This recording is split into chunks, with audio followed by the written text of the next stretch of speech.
본문은 누가복음 20장 19절에서 26절까지입니다. 25절까지 함께 교독하시고 마지막 절은 같이 읽겠습니다.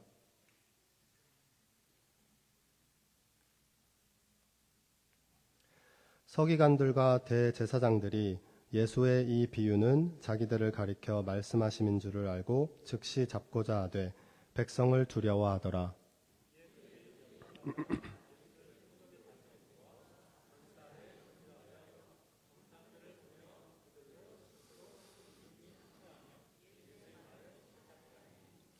그들이 물어 이르되 선생님이여 우리가 아노니 당신은 바로 말씀하시고 가르치시며 사람을 외모로 취하지 아니하시고 오직 진리로서 하나님의 도를 가르치시나이다.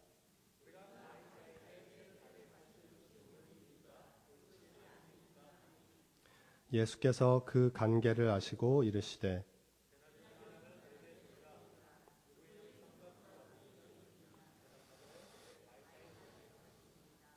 이르시되 그런즉 가이사의 것은 가이사에게 하나님의 것은 하나님께 바치라 하시니 함께 읽겠습니다. 그들이 백성 앞에서 그의 말을 능히 책잡지 못하고 그의 대답을 놀랍게 여겨 침묵하니라. 아멘.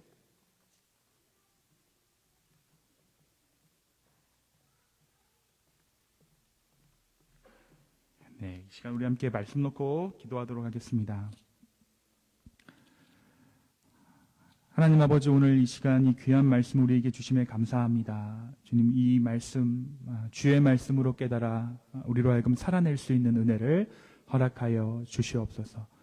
주의 성령이 오늘 이 자리에 함께하여 주시기를 간구합니다. 주여 우리 가운데 역사하여 주시옵소서. 감사합니다. 예수님의 이름으로 기도합니다. 아멘. 네, 우리 계속해서 우리 누가복음 말씀을 함께 나누고 있습니다. 이제 곧 누가복음이 이제 점점 끝을 향해 가고 있는데요. 예수님의 행적을 기록한 말씀이죠. 저도 사실은 이 복음서를 계속해서 이렇게 오랜 기간 동안 설교해 본 것은 처음인 것 같아요. 사실 이제 중간중간에 예수님의 행적을 설교한 적은 있지만 행적을 쭉 따라가면서 설교한 적은 이번이 처음인 것 같은데, 제가 느낀 것 한 가지는 뭐냐면 예수님이 우리가 가스라이팅 당해왔다. 예수님께서 그렇게 고분고분한 성격이 아니셨구나.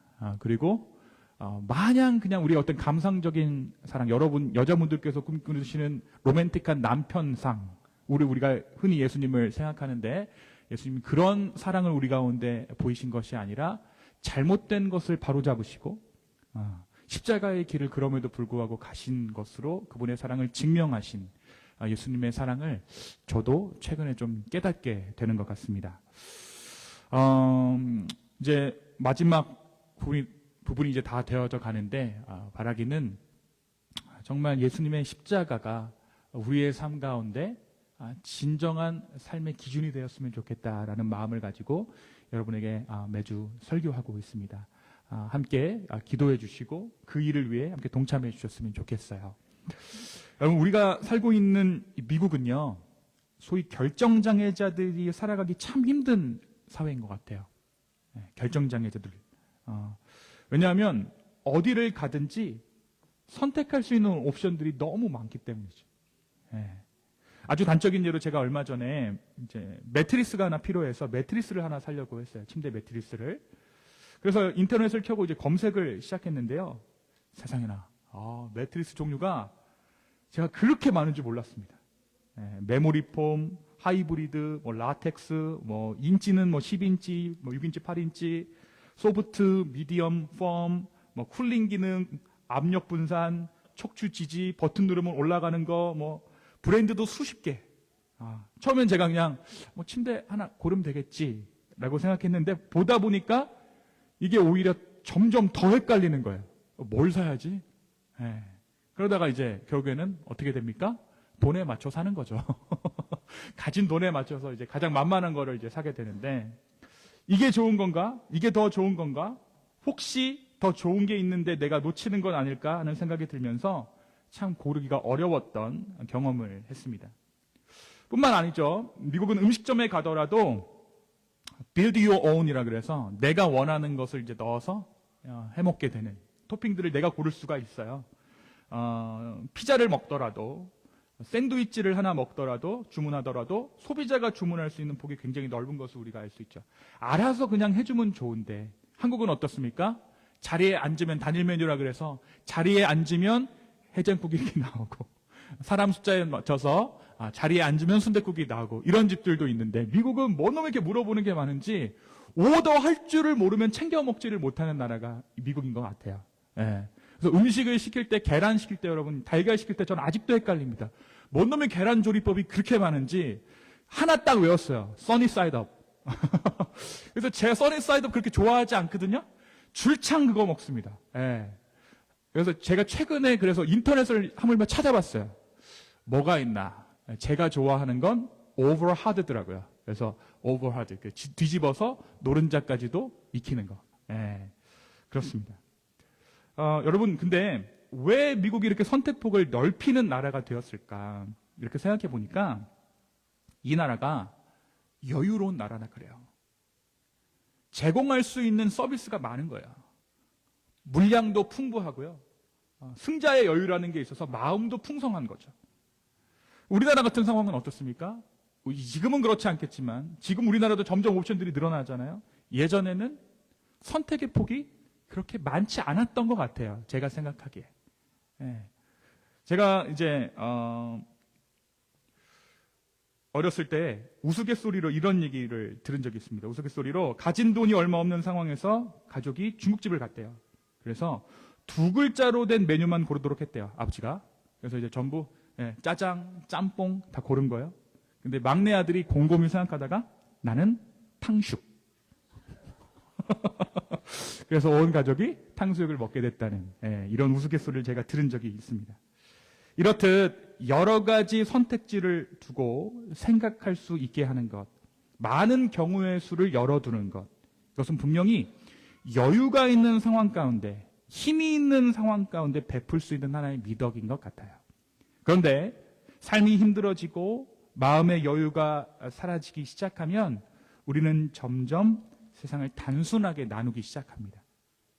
흑 아니면 백, 성공 아니면 실패, 나를 좋아하는 사람 아니면 싫어하는 사람, 이렇게 이분법적으로 세상을 바라보게 된다는 거예요.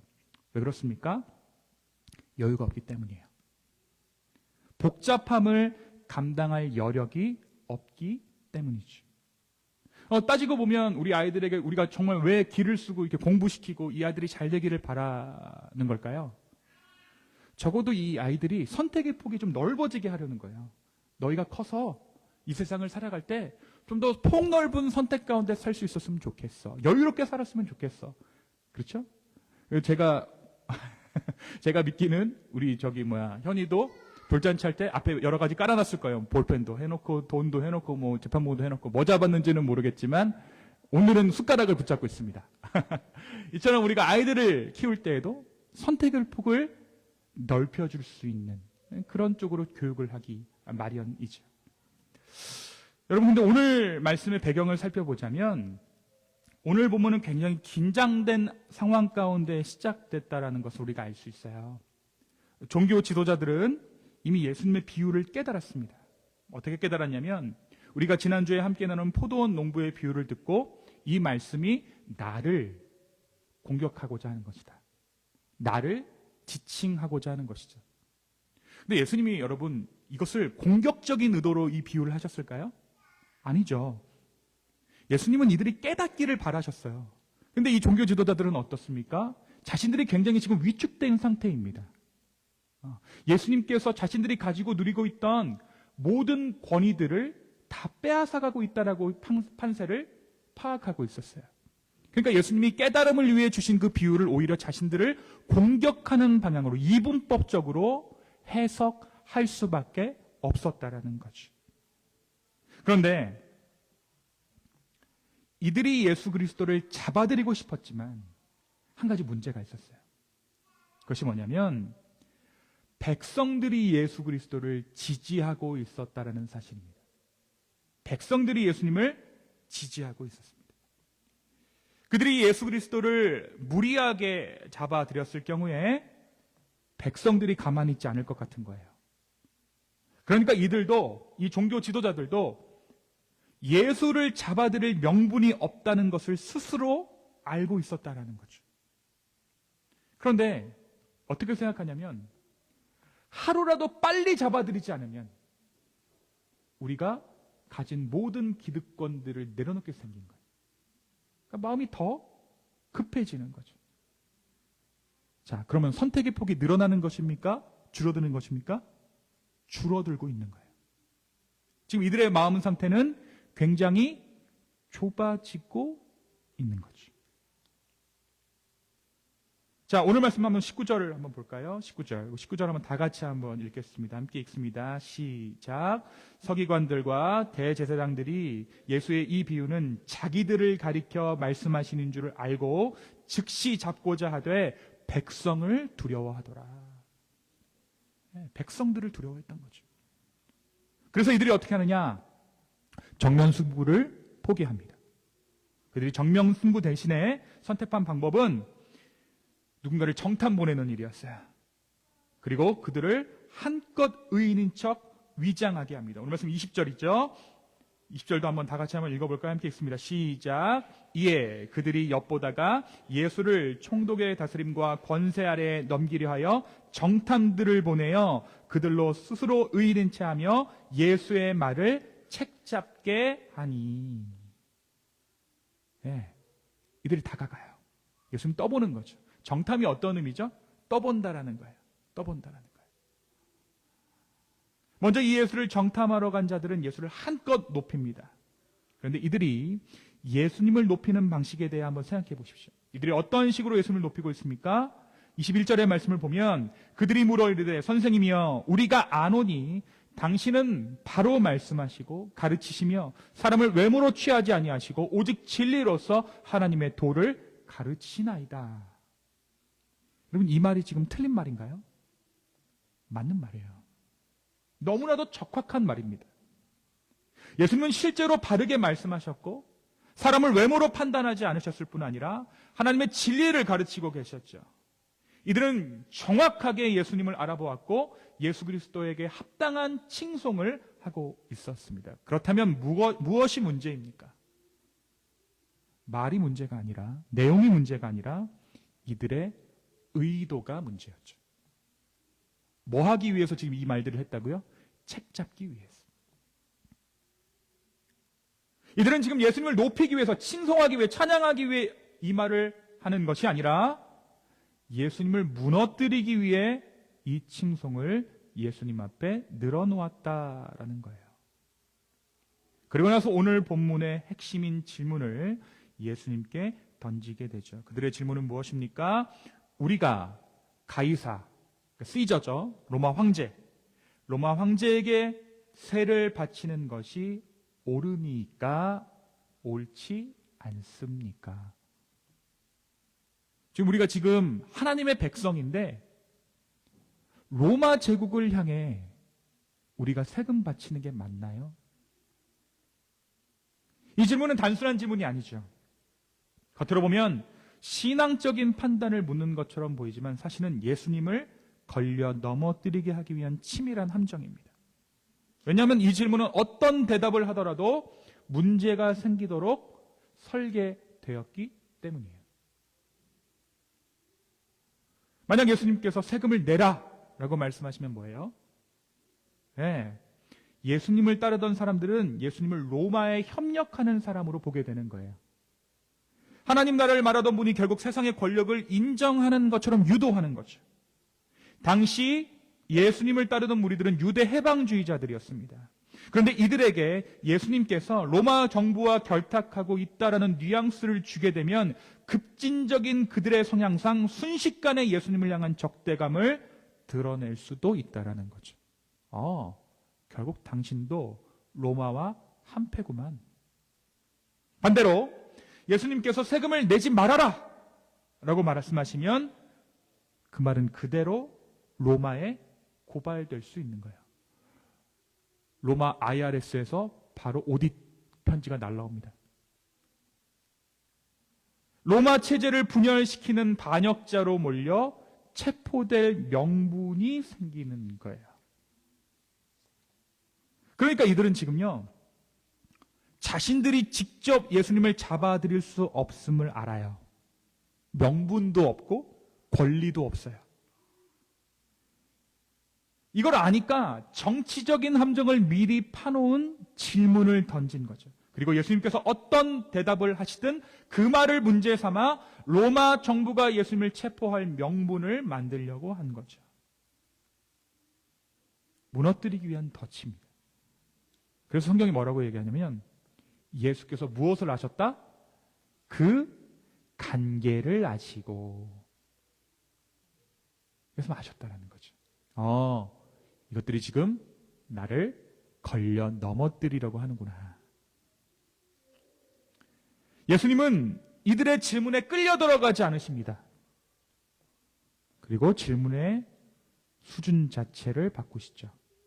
자, 뭐라고 말씀하세요? 데나리온 하나를 내게 보이라. 누구의 형상과 글이 여기 있느냐?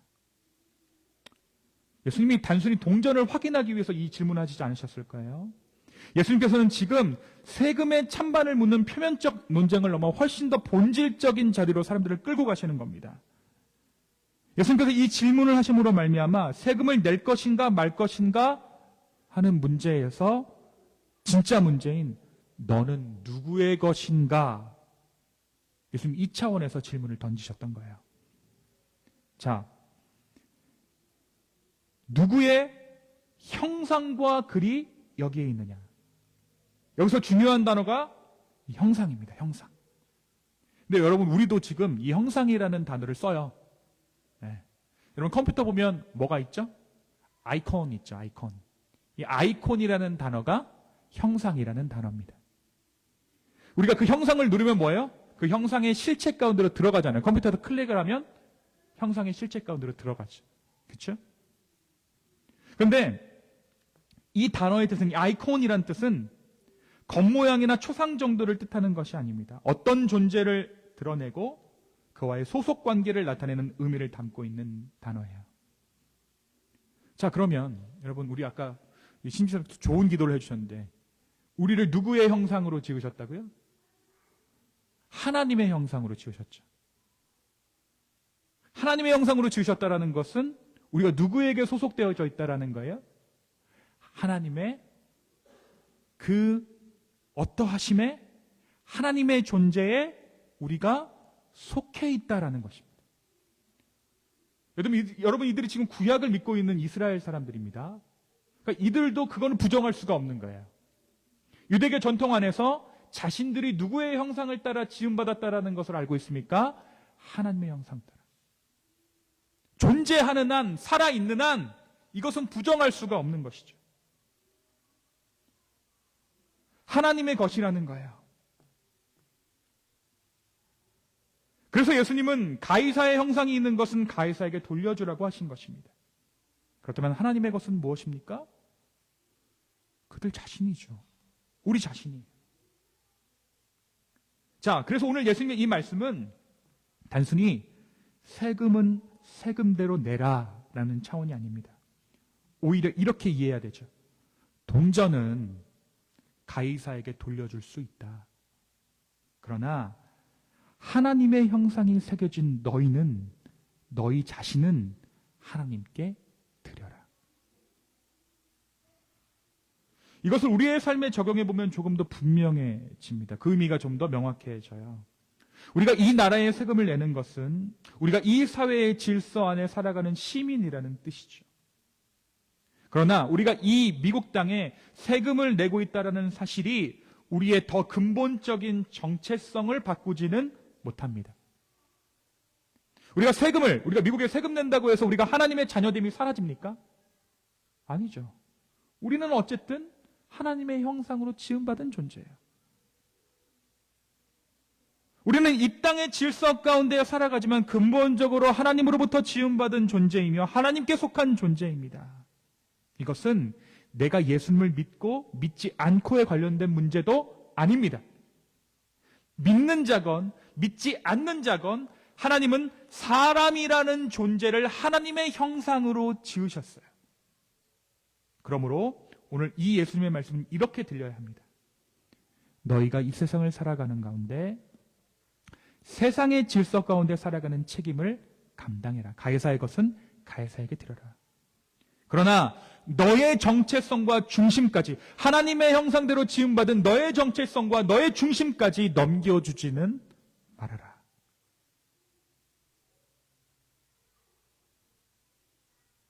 우리가 가이사의 동전을, 우리가 달러를 가지고 있는다고 해서 우리의 존재가 사라집니까? 아니라는 거예요. 아니라는 거예요. 가이사의 것은 가이사에게, 너희는 너희를, 하나님의 것은 하나님께 드리라. 문제는 우리가 이 질서를 자주 뒤집어 놓고 살아간다는 거죠. 우리는 예수님의 이러한 기대와는 달리 물질은 조금 드릴 수 있어도 정작 삶의 중심은 하나님께 드리지 않으려고 합니다. 시간은 세상에 맡기고, 마음은 욕망에 빼앗기고, 정체성은 세상의 평가에 의해 규정되면서도 하나님께는 일부만 드리려고 합니다. 그러니까 하나님의 것은 하나님께 드리라는 것은 헌금의 문제만이 아니라 존재의 문제예요. 내가 가진 무엇을 드릴까 이전에 내 존재가 누구에게 속해 있는가를 점검하라는 거죠. 여러분, 예수님은 종교 지도자들의 삶의 모습을 알고 계셨어요. 이들은 겉으로는 하나님께 속한 사람들처럼 살아갔겠죠. 율법도 지키고 기도하고 신앙적인 언어를 사용하며 살아갔습니다. 그러나 실제로 그들의 중심은 하나님께 있지 않았어요. 그들이 추구하는 것은 하나님이 아니라 권력이었고, 진리를 말하면서도 자기 자리를 지키려고 했고, 신앙을 이용하면서도 결국 자기 자신을 위해 살아가고 있었다는 것이죠. 그래서 그들은 동전 하나로 예수님을 시험을 걸 수 있었지만 정작 자기 자신을 하나님께 드릴 준비는 되어 있지 않았습니다. 이것이 바로 예수님께서 오늘 말씀 가운데 폭로하신 인간의 현 주소였어요. 가이사의 것은 가이사에게 잘 돌려주면서도 정작 하나님의 것은 하나님께 돌려드리지 않는 삶, 바로 그 모순을 예수님께서 이 말씀 한마디로 꼬집으신 거예요. 자, 그렇다면 여러분, 이 말씀 우리에게 무엇을 요구합니까? 우리가 하나님 앞에 하나님 내가 무엇을 드릴까요? 를 묻기 이전에 내가 누구에게 속한 존재인가를 분명히 하며 살아가야 된다는 거예요. 여러분, 여기가 시간 내서 왔잖아요. 우리가 귀한 시간 내서 오셨죠. 근데 우리가 시간을 드리는 것 이전에 마음을 내가 지금 드리고 있는가? 그걸 점검해야 된다는 겁니다. 헌금을 드리는 것 이전에 정말 내 삶의 방향을 드리고 있는가? 예배를 드리는 것 이전에 내 존재 자체가 정말 하나님을 주님이라 시인하는가? 이것이 예수님의 질문이에요. 하나님의 것은 하나님께. 이 말씀은 우리가 부담 주기 위해 예수님께서 하신 말씀이 아니라 우리를 다시 제자리로 돌려놓는 말씀입니다. 자, 여기까지는요, 여러분, 이 본문 가지고 유튜브 찾아보시면 다 이렇게 설교합니다. 이거 그냥 이게 말씀 프리와더 같은 설교예요. 이 말씀이 가지고 있는 의미를 살펴본 거예요. 자, 그런데 이제부터는 이 말씀이 예수 그리스도의 십자가와 부활, 그것과 어떤 의미가 있는지를 한번 생각해 보려고 해요. 왜냐하면 지금 이 말씀은 예수님께서 무엇을 목전에 두고 하신 말씀이에요? 십자가를 목전에 두고. 지금 그 길 가운데 있잖아요. Road to the way to the cross. 여러분, 이 종교 지도자들의 질문은 굉장히 영악한 질문이었어요. 어떤 대답을 해도 예수님은 함정에 빠질 수밖에 없는 구조를 가지고 이들이 질문했습니다. 그런데 이들의 영악함이 더 분명하게 드러내는 지점은, 더 정확히는 이들의 영악함과 이들의 한계가 더 분명히 드러나는 지점은 두 개의 선택지만 제시했다는 거죠. 둘 중에 하나를 답해라. 이것 아니면 저것, 해야 한다 아니면 하지 말아야 한다. 이 둘 중 하나만 선택하라는 식으로 예수님을 몰아붙였습니다. 여러분, 이것은 제가 설교 서두에 말씀드린 것처럼 궁지에 몰린 사람들, 여유가 없는 사람들이 보이는 전형적인 방식입니다. 영원하지 않는 존재, 다시 말해 영원하지 않은 존재, 제한된 시야를 가진 인간, 죽음이라는 끝을 맞이할 수밖에 없는 인간이 세상을 바라보는 방식이에요. 그런데 오늘 예수님은 이들이 기대하지 못했던 전혀 다른 방식의 대답을 통해 이 질문을 헤쳐가셨습니다. 예수님께서 이렇게 하실 수 있었던 이유는 예수님이 여지껏 인간들이 보지 못한 새로운 길을 걸어가고 계셨기 때문이에요. 그 길이 무엇이죠? 십자가의 길이었습니다. 조금 더 쉽게 설명을 드리자면 예수님은 지금 인간들의 머릿속에 없는 답을 써내려가고 있는 거예요. 우리는 지금 예수 그리스도의 십자가 이후의 삶을 사니까 이것이 또 다른 예수님의 선택이었구나라는 것을 알 수 있죠. 근데 예수님 당시의 사람들은 어떻습니까? 한 번도 본 적 없는, 여태껏 인류가 한 번도 걸은 적 없는 그 길을 예수님께서 지금 걸어가고 계시는 거예요. 인간들의 머릿속에 없는 답을 써내려오고 계십니다. 우리가 소위 제3위의 길이라고 하면 타협의 길을 떠올리지만 예수님께서 가신 그 길은 타협의 길이 아니라 자신을 내어주는 길이었죠. 종교 지도자들은 예수님을 로마의 권세 아래로 넘기기 위해 함정을 팠습니다. 그러나 예수님은 그 함정을 피하시는 것이 아니라 오히려 그 길을 통해 십자가로 나아가시죠. 그리고 그 십자가에서 인간이 만든 모든 이분법을 깨뜨리셨습니다. 권력과 하나님 사이의 갈등, 정치와 신앙의 충돌, 이 세상의 질서와 하나님 나라의 긴장, 이 모든 것을 피하지 않으시고 몸으로 짊어지셨다라는 거예요. 그래서 예수님의 대답은 단순히 지혜의 수준이 아니었어요. 그것은 십자가로 이어지는 길 위에서 나온 말씀입니다. 그리고 어떻습니까? 인간사에서 한 번도 일어나지 않는 그 일, 부활로 그 길을 완성시키셨어요. 여러분 이해하세요? 한 번도 이런 일이 없었던 거예요. 죽었던 자가 3일 만에 부활하는 것, 이 일이 없었죠. 그런데 지금 예수님은 그 길을 향해 가시는 겁니다. 그래서 오늘 이 인간의 질문, 둘 중 하나를 택해, 그 질문을 넘어서는 제 삶의 대답을 하실 수 있다라는 거예요. 여러분 사실요, 종교 지도자들의 오류를 우리 역시 그대로 반복하면서 살아가요. 우리는 늘 기준을 정해놓습니다. 이것 아니면 저것. 성공 아니면 나머지는 다 실패.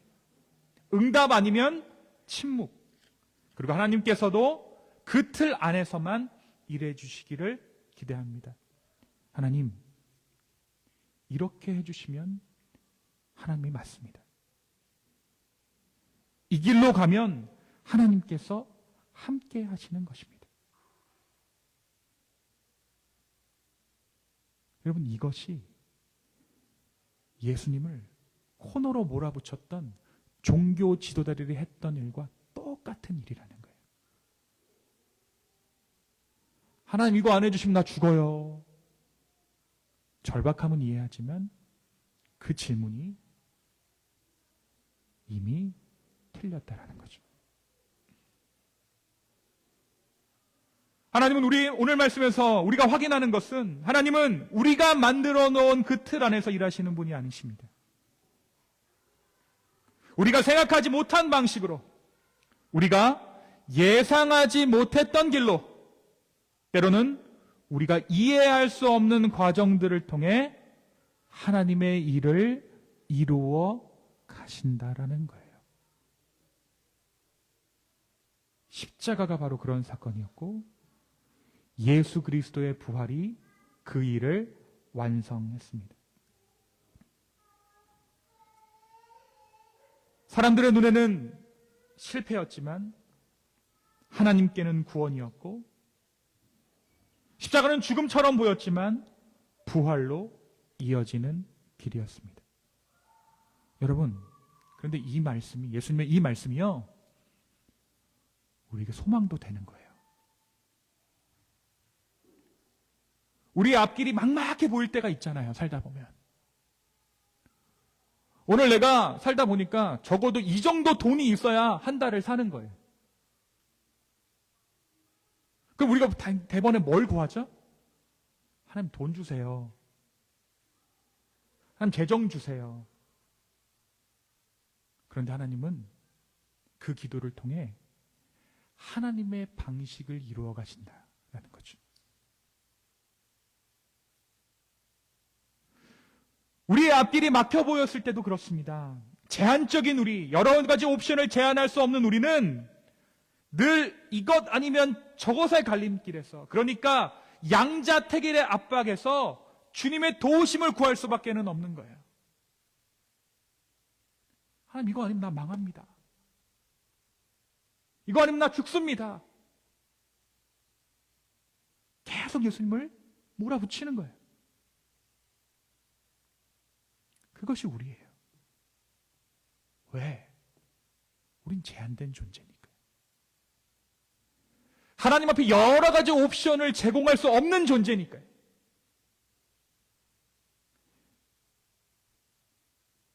그런데 여러분, 이것을 명심하십시오. 예수의 십자가는 여지껏 한 번도 인류가 경험하지 못한 선택지였습니다. 예수 그리스도의 부활은 한 번도 인류가 보지 못했던 새로운 길이었습니다. 이 말은 우리의 상황이 막혀 보일 때, 사면 초가요, 사방에 둘러싸여 우겨쌈을 당한 내 상황 같은, 내 인생의 고비 같은 순간에 주님께서 주님의 길을 내신다라는 거예요. 예수님, 말씀 잘 하시네. 종교 지도자들의 질문을 한마디로 제압하셨는데, 그럼 이 똑똑한 사람 편에 내가 서는 게 맞지. 이 차원이 아니라 예수님이 완전히 다른 새로운 길을 완성하셨다라는 것입니다. 그리고 그 주님 안에 우리가 있습니다. 여러분, 이것을 명심하셔야 돼요. 늘 양갈래의 선택지에서 고민하는 우리지만 새로운 길을 여시는 우리 주님, 그분이 바로 우리 하나님 되십니다. 예수 그리스도의 부활은 바로 그런 사건이에요. 여러분, 현실의 문제 가운데 어떤 문제 가지고 고민하고 계십니까? 여러 가지 상황들이 있겠죠. 그런데 정말 죄송한 얘기지만 우린 다 대동소이한 고민들을 안고 살아요. 우리 인간이라면 다 비슷비슷한 고민들을 안고 살아갑니다. 그래서 내놓는 답도 다 거기서 거긴 거예요. 오늘 이 아침, 오늘 이 주일 우리가 기다리는 것은 예수 그리스도의 십자가요, 예수 그리스도의 부활입니다. 우리의 상상을 넘어서는, 우리의 상식을 넘어서는 기어이 십자가의 길을 가시고 부활로 그 십자가의 길을 완성하신 우리 주님께 우리의 삶을 내어드릴 수 있는 저와 여러분 되기를 예수님의 이름으로 축원합니다. 이 시간 함께 좀 같이 찬양하며 주님 앞에 나아갔으면 좋겠습니다.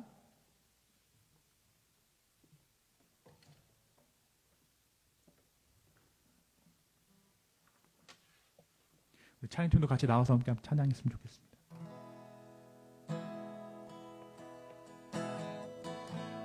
우리 다시 자리에서 일어나셔서 우리 함께 이 찬양 함께하고 좀 같이 기도했으면 좋겠는데,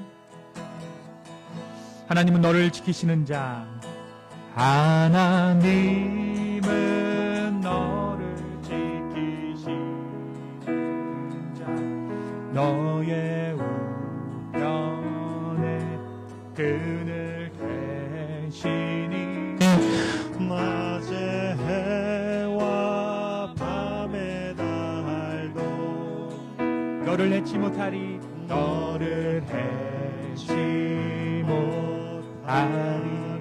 다시 한번 고백합시다. 하나님은 너를 지키시는 자, 하나님은 너를 지키시는 자, 너의 환난을 면케하시니 그가 너를 지키시리라. 너의 주님을 지키시리라. 눈을 들어 산을 보아라. 눈을 들어 산을 보아라.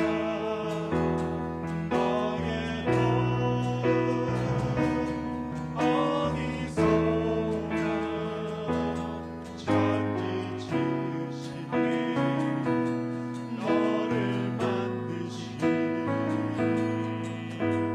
여호와께 눈을 들어 산을 보아라. 너의 도움이 어디서 오나. 눈을 들어 산을 보아라. 너의 도움 어디서 오나.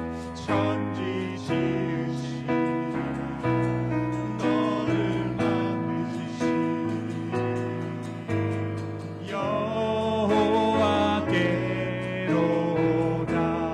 이 시간 함께 기도합시다. 주님, 우리가 주님 앞에 새로운 길을 여신 주님 앞에 우리의 삶을 드리며 나아갑니다. 우리의 삶 가운데 주의 도우심을 구하오니 우리의 삶 가운데 일하여 달라고 간절한 마음으로 함께 기도하며 나가겠습니다. 함께 기도합시다. 아버지, 주여 역사하여 주시옵소서. 주여, 주여, 주님 우리 가운데 우리의 삶 가운데 일하신 하나님을 기대합니다. 주여 우리 가운데 역사하여 주시옵소서. 우리의 마음과 우리의 생각을 아버지 앞에 확정하며 나아갑니다. 주여 우리의 삶이 힘들 때마다 어려울 때마다 우리를 도우신 주님, 주여 주님을 다시 한번 의지하기를 원합니다. 우리의 삶 가운데 모든 고민들과 모든 나의 계산들을 아버지 앞에 내려놓고 나아갑니다. 성령님 우리 가운데 역사하여 주시옵소서. 주님 이곳에 모인 한 사람 한 사람 가운데 주의 일하심이 드러나게 하여 주옵소서. 나를 만드신 하나님으로부터 나의 도움이 온다라는 것을 인정하며 나아갈 수 있도록 주여 우리 가운데 함께하여 주시옵소서. 주님 우리 가운데 역사하여 주신 그 주님을 찬양하며 예배합니다. 주여 우리 가운데 함께하여 주시옵소서. 주여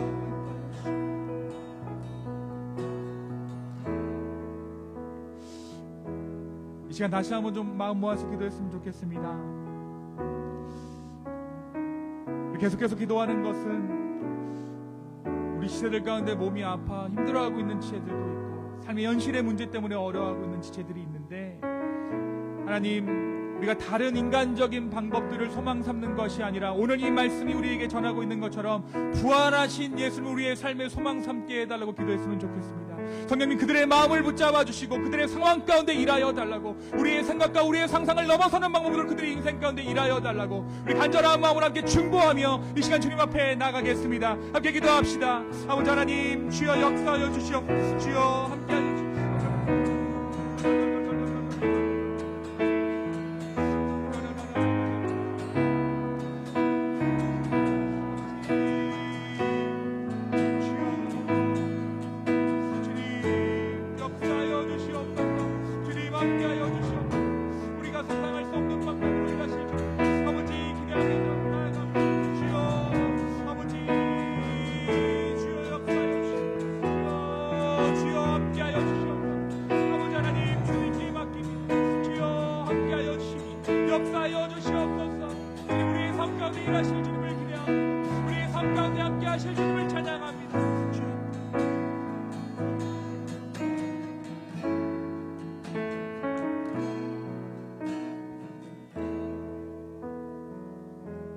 주님, 우리는 주님의 도우심을 구하면서도 우리의 생각 안에 있는 주님께서 일하여 주시기를 정해놓은 채 구할 때가 많습니다. 그러나 오늘 말씀이 우리에게 이야기하고 있는 것처럼 부활하신 예수님은 우리가 전혀 생각할 수 없는 방법으로 우리의 삶을 인도하고 계시는 줄로 주여 믿사오니, 주여 이제는 나의 뜻이 아닌 주 뜻대로 우리의 삶을 인도하여 주십시오. 주여, 이 공동체 가운데 고통 가운데 신음하고 있는 자들이 있습니다. 그들의 마음을 위로하여 주십시오. 그들 가운데 진정한 회복이 있기를 원합니다. 우리의 생각보다 더 크신 주님, 나보다 나를 더 잘 아시는 주님께서 그들의 삶 가운데 역사하시고 말씀하실 때 하나님 정말 살아계시는군요. 그 고백이 우리의 삶 가운데 넘쳐나게 하여 주십시오. 주님, 이 작은 예물 주님 앞에 구별하여 가지고 나왔습니다. 인생의 계산을 가지고 하나님 앞에 나온 것이 아니라 하나님의 인도하심을 구하며 이 예물을 가지고 나왔습니다. 주여, 이 예물이 쓰이는 곳곳마다 우리의 생각과는, 우리의 생각을 뛰어넘는 부활하신 예수님의 은혜가, 은총이 그 사역의 현장 가운데 임하게 하여 주십시오. 주여, 이 예물과 함께 우리의 삶을 드립니다. 주여, 우리를 받아 주시옵소서.